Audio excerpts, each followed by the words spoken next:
right. Hey, everyone. This is Rob Farian with Flying V Group. I'm the Chief Executive Officer of the agency. We're based in Orange County, California. And today we're going to be talking about how to understand your market and your audience.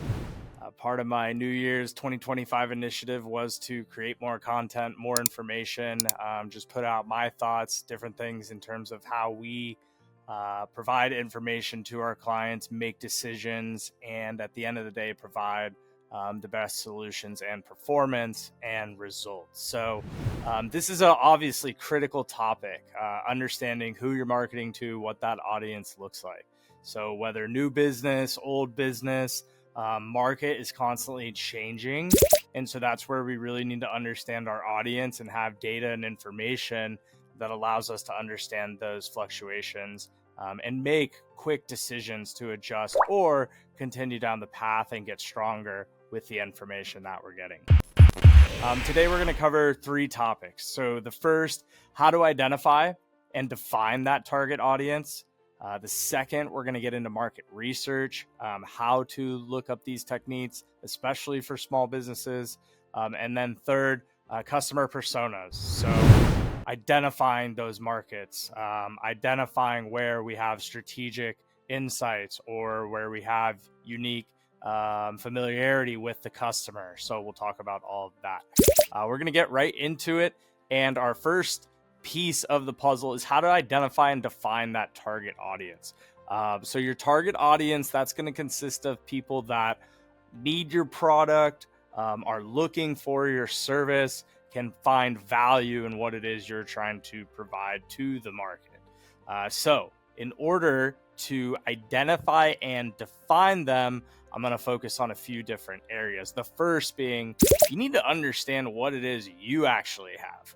What are you selling? What is that product? What is that service? And understanding, okay, why would my audience care about this? How am I doing something that might be different than my competitors? Or maybe I'm doing it more efficient, more effective. A lot of different questions that can be answered there. Secondly, look at who are your existing customers. So if you do have customers, what information are you getting from them? Who are they? What do they look like? What do they care about? What are they interested in? What are they talking about online? Or how do they determine what they're going to purchase or not purchase? From there, you can really segment, demographics, and you can get very deep from an analytics standpoint, right? Whether it's their age, their income, again, what they value, their lifestyle. So really having an understanding of that customer base, that's going to help you to then define, okay, what type of content should I be creating? What platforms should I be advertising on? Or what form does this content and material need to be in to where my customer is going to care, they're going to gravitate to it, and they're going to consume it, which is the most important. And so last year on my notes, I've got a pro tip. A clearly defined audience leads to focused marketing strategies, better ROI. One thing I'll add to that too is just the tracking, right? To where, okay, if we understand that we're only going after one particular segment market with this strategy, and then we're running 3 different campaigns, we can really hone in on, okay, what's working within that specific segment in that specific campaign. And that's a lot of times where we talk about the crawl, walk, run, sprint methodology in terms of how we get from one place to another and how we want our accounts to snowball over time and be additive in nature. Moving to the second piece. So now we're talking market research techniques for small businesses. So, okay, how do I understand what my market looks like, Rob? You say, go out, find out about your competitors. Okay, great. How do I do that? So when we're talking about market research, that's really your understanding of your industry, who's in it, competitors, partners, potential customers, strategic alliances that might come from one place to another, as well as, what might be ways in which you can drive synergies within that network and organization. But one of the first things we'll talk about with research really is just surveys, questions, figure out ways in which you, again, can tap back into that existing audience. It might even be followers on Instagram, putting up a poll in which you can capture information. What do you want us to talk about? We did a webinar earlier this year, and on our social, we said, hey, what do you want us to talk about? SEO. Great. Okay, now what within SEO? And then obviously you get a higher likelihood of a show up because that person was actually contributing to the creation, right, of your content material. Then we want to listen, right? We want to hear, what are they saying? What are the conversations? How do we potentially inject ourselves into these conversations that people are having online about what we do or something around what we do? Obviously, in our space, AI is very big. So stuff came out over the weekend about a new AI, generative AI that's out there. What do we think about it? How are we approaching this? How is our customer base taking this news, and how are they potentially adjusting and pivoting? So social media especially can give you great insights into what your customers, competitors are saying. And then, yeah, just looking at your competitors too. So a lot of times, the competitors that are in the space that have done really well, they are a great example that we can work towards. There's probably a lot of things that you can emulate, but then still you're going to want to test. You're going to want to understand what works for your particular business, not just what works for others. You've got other things like online communities, so forums, Facebook groups, LinkedIn groups, tons of stuff going on in there. Analytics, we always talk about, like, get Google Analytics on your website, learn SEMrush, find out Google Search Console for organic search. That'll start to help you understand how people are thinking when they're searching online and then making a buying decision. And here we go. I got another pro tip coming in here. Consistently revisiting your market research ensures you stay ahead. Yeah, this is an absolutely great point.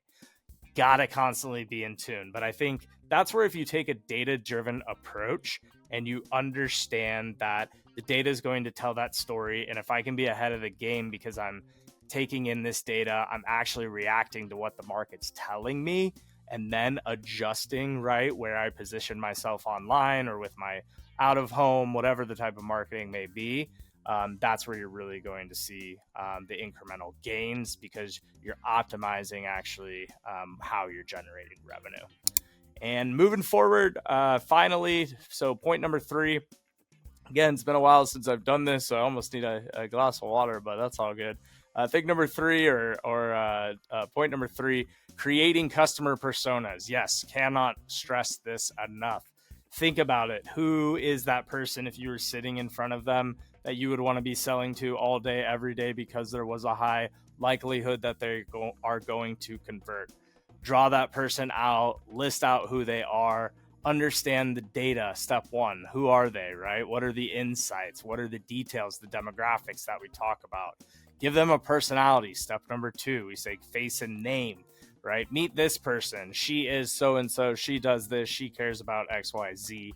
And then finally, step 3, their goals, their challenges, right? This is where you really tap into the emotional aspect of buying and selling as well. What are the things that keep them up at night? What are the things that, if I could solve their problems, make their day easy so they don't have to think about it? What are those things that I should be really talking about? And then finally, step 4, you just map it all out, right? Where is that person going in this journey? Now, we use a lot of that with testing and data.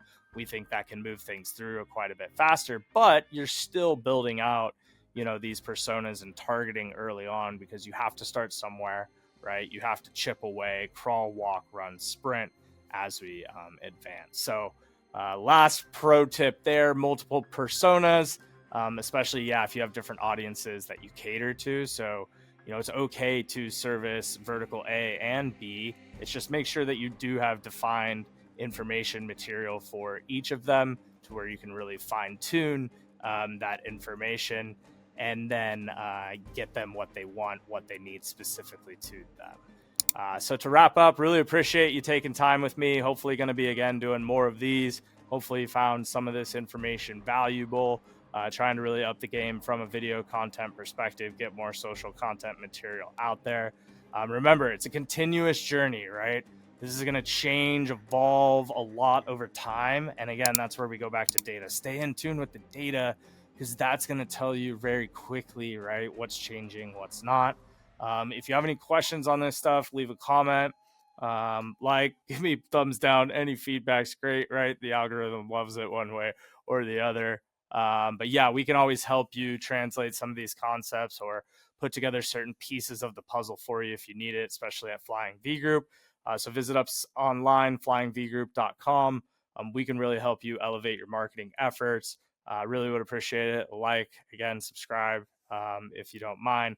Thanks for watching. And yeah, really excited to see you guys grow, understand your audience, figure out strategic ways to get in front of your audience and make waves. So appreciate you guys and your time. Let me know if you have any questions. Hopefully this was helpful. Thank you.